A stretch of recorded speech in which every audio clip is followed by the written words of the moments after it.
Good morning ma'am. Good morning बेटा। Good morning ma'am.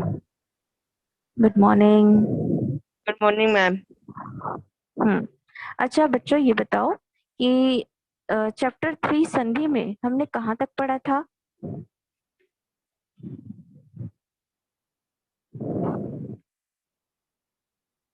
पूरा संधि हो चुका था अयादि संधि तक?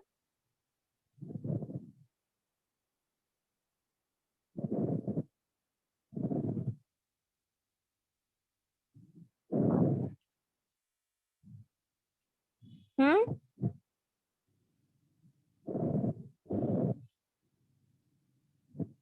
चलिए फिर से रिपीट कर दूंगी मैं। ओके। मैम क्या हाँ बोलते हैं, इंग्लिश का आपने टेस्ट लिया था ना, उसका क्या बोलते हैं, चूज द करेक्ट आंसर का 3rd number in the morning, उसको आपने गलत कर दिया था। बेटा मैं आपकी हिंदी टीचर हूँ, मैं इंग्लिश टेस्ट क्यों लूंगी?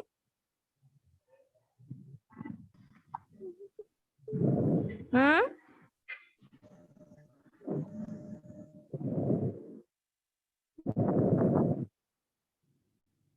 चलो चैप्टर 3 संधि संधि पढ़ेंगे।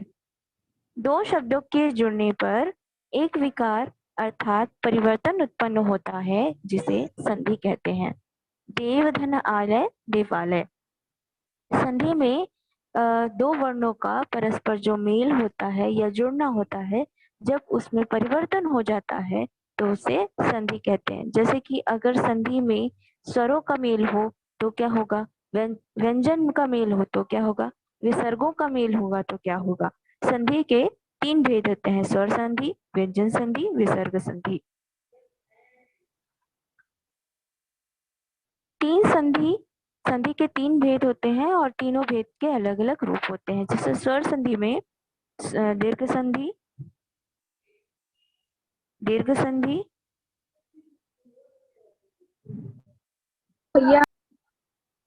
दीर्घ संधि। तो स्वर संधि में दीर्घ संधि क्या होता है? ह्रस्व या दीर्घ अ, ई, ओ के आगे अ ई उ आने पर दोनों मिलकर आ ई उ बन जाते हैं। कहने का अर्थ है कि दो स्वर मिलकर नए स्वर को बनाते हैं। स्वर संधि में कभी भी स्वर ही आते हैं, तो आप याद रखेंगे कि संधि में दो स्वर जहां पर आए और नया स्वर बनिए तो उसे दीर्घ संधि कहेंगे। जैसे कि अगर आप अगर आपके मुख से निकलने वाला जो शब्द है वो अनुस्वार हो, महाप्राण हो, तो आप समझ जाइए कि वो दीर्घ संधि है। ठीक वैसे ही दूसरी संधि आती है गुण संधि। गुण संधि में आप देखेंगे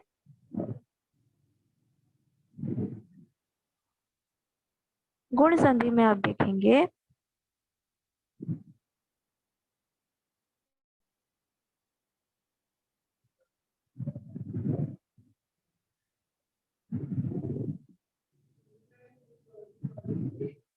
मैम आप म्यूट हो गए हो। गुण Yes, ma'am, संधि आप- में आप देखेंगे कि गुण संधि में अ या आ के आगे ई या ई आए तो दोनों के मिलने से ए बनता है। जैसे वीर धन इंद्र वीरेंद्र, नर धन इंद्र नरेंद्र, धर्म धन इंद्र धर्मेंद्र। अच्छा ये बताओ कि हम यहाँ तक पढ़ चुके थे लास्ट क्लास में, उससे पहले की क्लास में?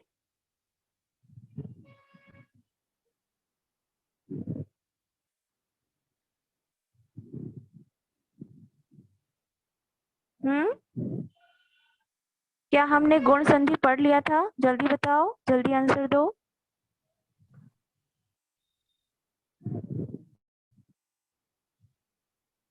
चलिए, कोई आंसर नहीं, मतलब कि आप लोग पढ़ते ही नहीं है। तो कोई आंसर कौन देगा? जहाँ बच्चे पढ़ते हैं वहां आंसर मिलता है। अ या आ के आगे ई या ई आए तो दोनों मिलने से ए बनते हैं। जैसे वीर धन इंद्र वीरेंद्र, नर धन इंद्र नरेंद्र। गुण का अर्थ होता है जहाँ पर गुणों की व्याख्या हो। जैसे वो बहुत वीर है, वो बहुत धर्मवीर है, वो बहुत अच्छा है, तो नरेंद्र। तो इस तरह के जो शब्द होंगे, जो वर्ण होंगे, अगर आपको उसमें संधि ढूंढना है तो वो गुण संधि कहलाएगी। जैसे आपको ये दिख रहा होगा, महाधन इंद्र महेंद्र, राजा धन इंद्र राजेंद्र, रमा धन इंद्र रमेंद्र, यथा धन इष्ट यथेष्ट। इसी तरह आ धन ई ए यानी कि उमा धन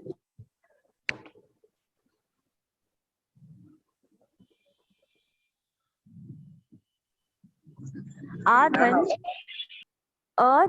आ धन ई ए बन गया तो उमा धन ईश उमेश, रमा धन ईश रमेश, महाधन ईश महेश, राजा धन ईश राजेश। इसी तरह किसी भी गुण संधि में आपको उसके गुण दिखाई देंगे। ठीक है, और यही गुण जो है आपको संधि में भी देखेंगे मिलेंगे। जैसे कि दो स्वर मिलकर एक नए स्वर को बना रहा है। आ एक स्वर है, ई एक स्वर है, और दोनों मिलकर एक नए स्वर को बनाया ए। तो उमा यानी कि आ और ई यानी कि बड़ी ई, ये दोनों मिलकर बनाए ए। तो इस तरह से नया संधि बना, गुण संधि। ठीक है, यहाँ तक समझ में आया? समझ में आया सबको? Yes, ma'am. Yes, ma'am.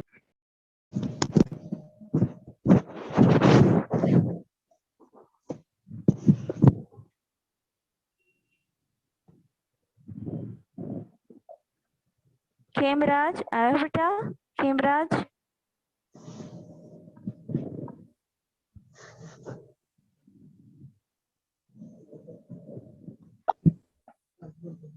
Hemraj ने नहीं आया है। चलो कोई बात नहीं। तो इस तरह से गुण संधि को आपने इतना समझ लिया। अब इसके बारे में भी समझ लीजिए कि नए नए स्वरों से नया स्वर कैसे बनता है, नया गुण कैसे बनेगा, नया स्वर कैसे बनता है, परिवर्तन कैसे होता है। अधन उ ओ बन जाता है। कैसे? धर्म धन उदय, धर्म उदय। ठीक है, यहाँ पे अ बना और म्यूट हो जाओ बेटा। सुजल, हाँ, अ धन ओ मिलकर ओ बना धर्म उदय। सूर्य धन उदय मिलकर बना सूर्योदय। विवाह धन उत्सव मिला विवाह उत्सव। ठीक उसी तरह आ और उ मिलकर बना ओ, बोले पे पैसा देना, धन। हाँ बोले पे ही पैसा दिए जाए। गौरव अंतरे, आपको म्यूट करना नहीं आ रहा है क्या बेटा? जो भी बात करनी है अपने घर में म्यूट होके करना, यहाँ से घर की आवाज नहीं आनी चाहिए।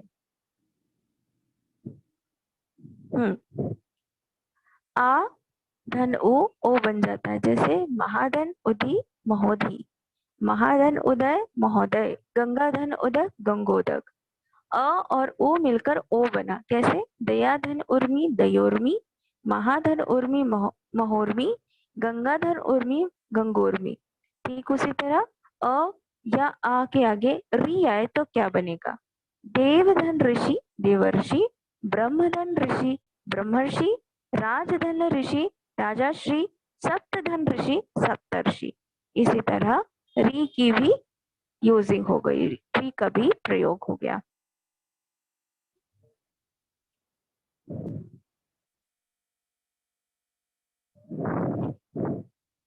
अब हम पढ़ेंगे वृद्धि संधि।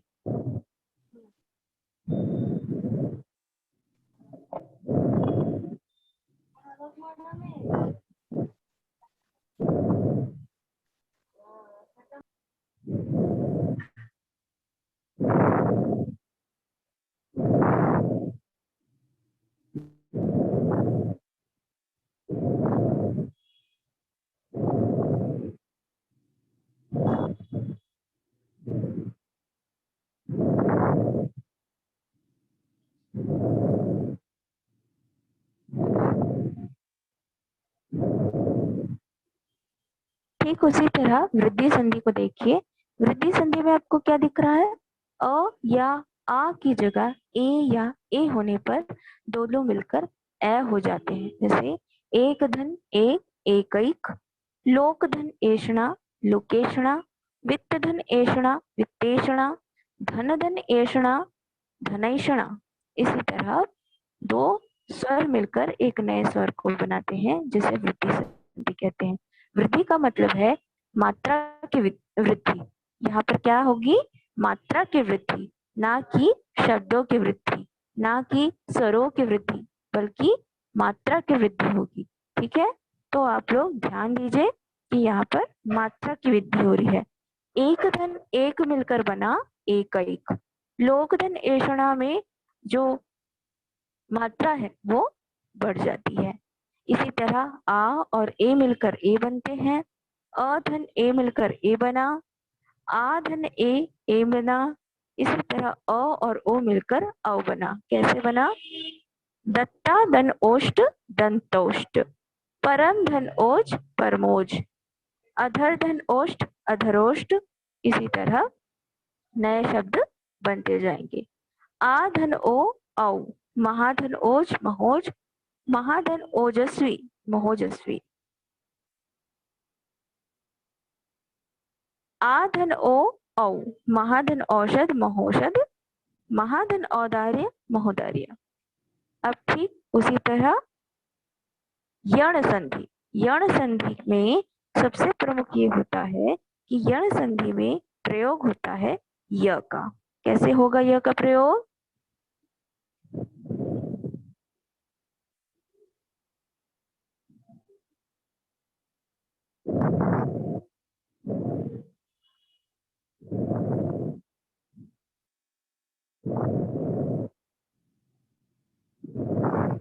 यण संधि में य का प्रयोग इसलिए होता है क्योंकि यण में य की जो प्रमुखता होती है वो किसी दूसरे स्वर के बाद लगने वाले स्वर की होती है।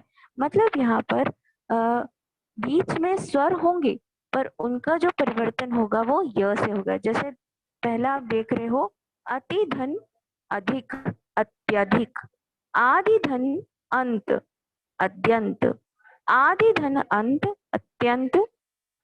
ठीक उसी तरह ई धन आ या कैसे बना, ई धन आ या कैसे बना, अभिधन आगत अभ्यागत, परिधन आवरण पर्यावरण, इति धन आदि इत्यादि।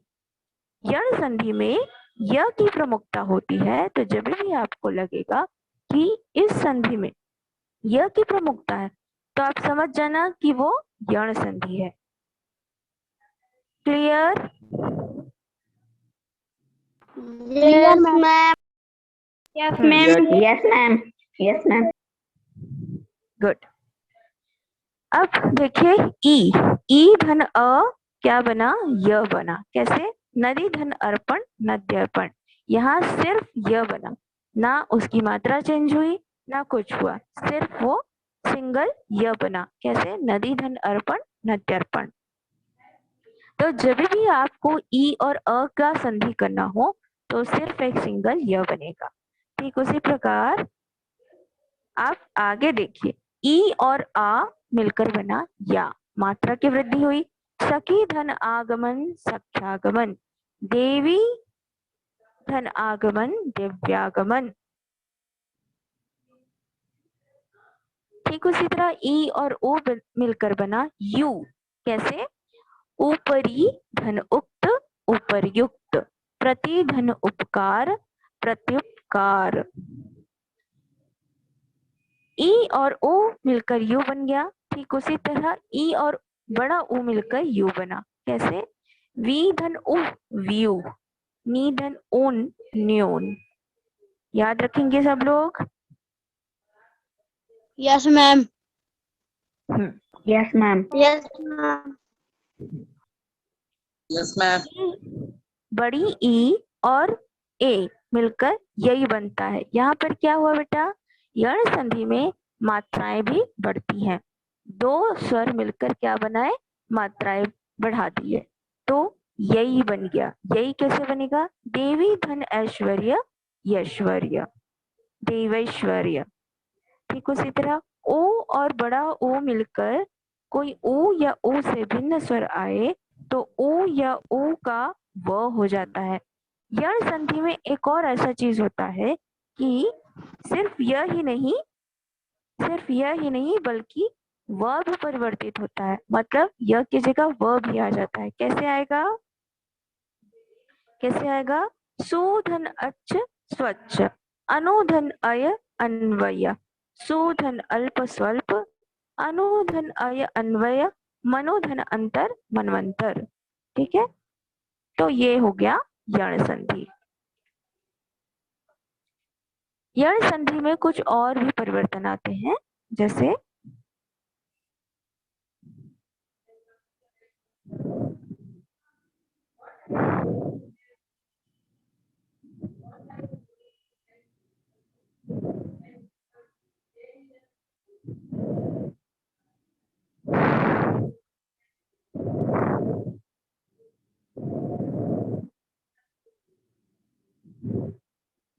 सभी के पास बुक है बच्चों? यस मैम मेरे पास नहीं है बुक। मैम। मेरे पास भी नहीं है बुक। ओके, मैं आपको फोटो क्लिक मेरे- करके दे दूंगी। ओके, ओ धन ई वी कैसे बना? ओ धन ई मिलकर वी कैसे बना? देखो यहाँ पर दो स्वर है, म्यूट हो जाओ बेटा। दो स्वर है, अभी तक क्या स्वर लग रहा था? ओ और अ व। ठीक है, अब मिलकर बना ओ धन आ वा। अब मिलकर बनता है ओ और ई वी। कैसे बना? क्योंकि जो ई की मात्रा है वो उसके ऊपर लग जाती है, व के ऊपर। अनुधन इति अन्वति अन्विति। ठीक है, ओ धन ए मिलकर वे बना। कैसे बना? ए मात्रा को देखो, ए मात्रा ने अपनी मात्रा बढ़ा दी। अनुधन एषण अन्वेषण। दिखाई दे रहा है सबको? अन्वेषण। हाँ, ठीक है। ठीक उसी तरह री धन अ मिलकर बनता है र। यहाँ पर री का जो महत्वपूर्ण है वो र है। तो र और अ मिलकर बना र, री और अ मिलकर बना र। जैसे पितृ धन अनुमति, पितृनुमति, क्या बना? पितृनुमति। री धन आ इज इक्वल टू मिलकर क्या बना? रा। कैसे बना? मात्र धन आज्ञा, मात्राज्ञा। वैसे ही री और ई मिलकर बना री, मात्र धन इच्छा, मातृच्छा। अब पढ़ते हैं अयादी संधि। अयादी संधि यहाँ तक कि सबको समझ में आ गया कि स्वर संधि में अभी तक हमने क्या पढ़ा? दीर्घ संधि, गुण संधि, यण संधि, तीनों की इंपॉर्टेंस समझ में आ गई। अब पढ़ते हैं अयादी। अयादी में सबसे इंपॉर्टेंट होता है अय। अय का लगना। अय कैसे लगेगा? अय कैसे लगेगा? ए और का मिलके आया। हाँ, ए और ए धन आ आया। हाँ, अय। अय कैसे बनता है? अ धन अ अय, ए धन अ आय, ओ धन अ अव। अयादी का मतलब समझ लो बेटा। अगर अयादी संधि है, अयादी संधि है तो आपको अय का प्रयोग करना पड़ेगा। कौन है? क्या हो गया? रूबी, रूबी म्यूट हो जाओ। यस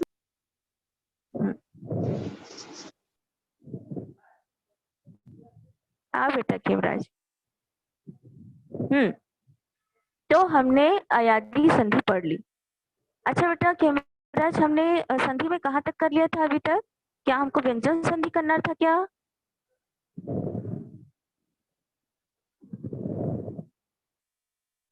मैम अयादी संधि आधी तक आए थे। कर चुके थे? मैम आधा कर बचा चुके था। थे? आधा बचा था, ठीक। तो अयादी संधि में अय का प्रयोग होता है। जैसे ए और अ अय बना, ए धन अ आय बना, ओ धन अ अव बना। जैसे पो धन अन पवन, भो धन अन भवन, ओ धन अ आव। जैसे पावन, पावन लिखना है तो पौ धन अन पावन, औ धन ई आवी, नौ धन इक नाविक, औ धन ई बना आवी। और इसी तरह नौ धन इक बना नाविक। यहाँ पर अय की प्रमुखता है। तो जहां पर अय बनता है, जैसे अय मिलकर बन गया ने धन अन मिलकर बना नयन। अय यहाँ पर ध्यान से पढ़ना, अय आ रहा है, न य न। अब हम जल्दी से बोलेंगे नयन, ठीक है? तो अय आया, जहां पर अय आया वहां अयादी संधि। समझ जाएंगे सब लोग? Yes ma'am. Yes ma'am. ठीक उसी तरह औधन, औधन ई आवी, नौ धन इक नाविक, नाविक। जैसे यहाँ पर क्या हुआ? आवी, आवी का प्रयोग होता है। आप धीरे से पढ़िए, नाविक, नाविक। तो आ भी लग रहा है, वी भी लग रहा है, यानी आवी का प्रयोग हुआ है। तो इससे अक्षर जो है, जो मात्राएं हैं, वो बड़े से छोटे में आ गई। यानी कि अ से बना आ, नौ बना ना। उसी तरह औ और उ मिलकर आवु बना। कैसे बना? भो धन उक भावुक। ठीक। Okay ma'am.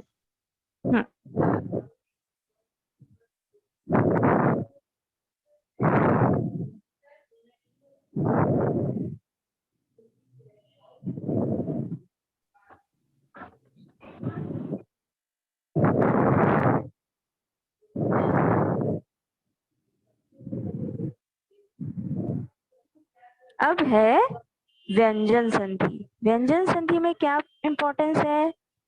क्या चीज देखेंगे कि वो व्यंजन और संधि दोनों होगा।